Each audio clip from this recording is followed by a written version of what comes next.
One thing I've noticed is that when clients of mine are looking at retirement or the next chapter of their lives, the typical direction of view is forward. They make lists about what they want to do. They read articles. They try to think about what they want for their future. And interestingly, whilst all of that stuff can be useful, there is some value in not only looking forward, but looking behind. Because when you're thinking about what's important to you in your life in the next chapter, the past leaves clues. What you value in life is already visible in your past. It's in the moments that matter most. It's in the times when you felt most alive, most proud, most you. And here's something that not many people actually talk about. Your memory, what you remember about the past, is just the stories you tell yourself. It's not a neutral recording of events. It's a selective highlight reel curated over decades by the things that genuinely are important to you and moved you. Which means that the stories you tell yourself and the memories that are most vivid are data. They're powerful to you, they're personal to you, they're specific to you. It's the things that you choose to remember. And the things you choose to remember are often the ones that are most important to you. That's why today I want to talk you through a really easy half an hour exercise you can take those memories and use it to shape what you want to do in the future. Welcome to What Happens Next.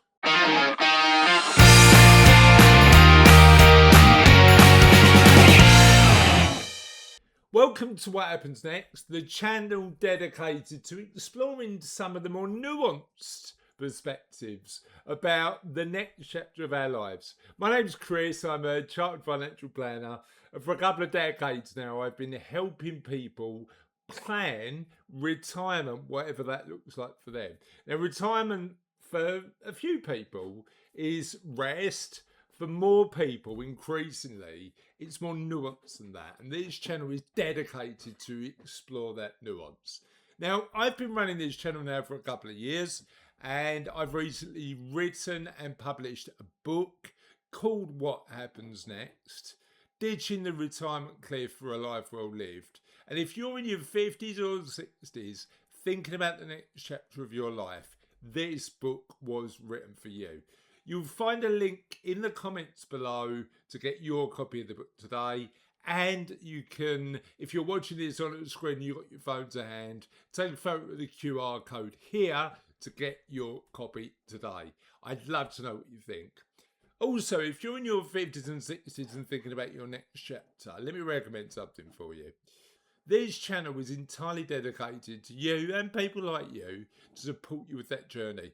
We work really hard to publish insights that are going to be useful for you to build your ideal next chapter of your life. So please subscribe to the channel, click the notification button so that when a new video or interview gets published on the channel, you're one of the first people to hear about it. And if you get value from today's video, like the video. So I promised you I'd talk to you about a half an hour exercise you can do to work out, get closer to the next chapter of your lives. And what you need is really simple. You need a notebook and you need somewhere quiet. And I'd recommend you do it within the next 24 hours when the ideas in this video are still fresh. Step one is choose your 3 moments. Think back across your whole life, not just your working life, but your whole life, on times when you felt 3 things. Firstly, most alive. Secondly, most proud. And thirdly, most fulfilled. They don't need to be grand things. They don't need to be massive career achievements. They might be from childhood or from parenthood or from a holiday or a creative activity, or just from a conversation. And if you find yourself looking at the 3 moments that are just about jobs or just about work, think a bit deeply about what some non-work achievements might be. The moments that matter for these exercises are the ones you haven't thought about in years, but often come up when you tell stories about your life. Once you've worked out your 3 movements, ask 4 questions. Firstly, at the moment that really springs to mind, what were you actually doing? Now be specific here, it's really important you are. Not, I was working with people. What exactly were you doing? Bringing that vision of what you were doing to life is really important. 2, who were you with? Were you alone? If you were with others, what was the nature of that relationship? 3, why did it matter? Not what made it impressive to other people, what made it meaningful to you? And 4, what made you feel most like you in that moment? And why does that memory come back and back as a time that's so special? Write those things down or type them whatever way you want to do it, but actually writing them might be the behaviour you need to really deeply think about it. Step 3 is to look at the patterns. When you're looking at your moments and the answers you're giving for those 4 questions, what are the connecting tissue with those questions? What comes up time and time again? Is it about connecting with other people? Is it problem solving? Is it creating something? Is it being in nature? Is it learning? Is it teaching? Is it leading?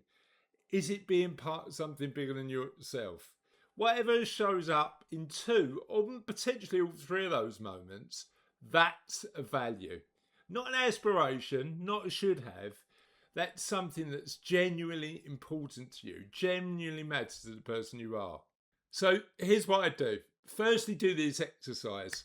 Set aside 30 minutes this weekend, put your phone away, get your notebook out, 3 moments, 4 questions each, and look for the patterns. That's it. It doesn't need to be complicated. Don't try to derive a life plan from those things. Just see what the connecting tissues are between those things. Did anything surprise you? Please put that in the comments. Did something surface that you haven't thought about in years? And if it's yes, that's the exercise doing exactly what you should do, reminding you what's truly important in your life.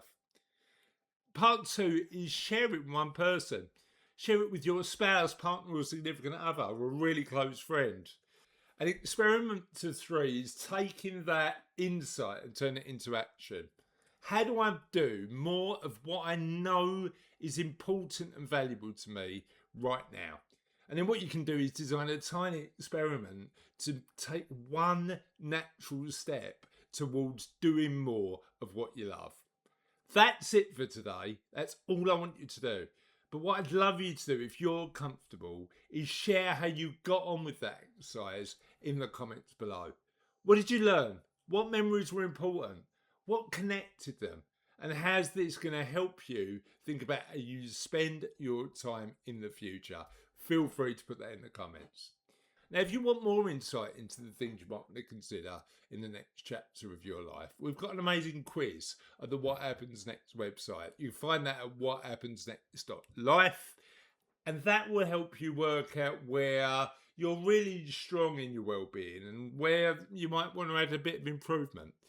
That gets you clearer to where the gaps might be in not only how you spend your time, but also where you might want to put effort and energy. So that's it for today. Feel free to let me know in the comments what you learnt from that exercise. Have a lovely day and we'll see you on the channel soon.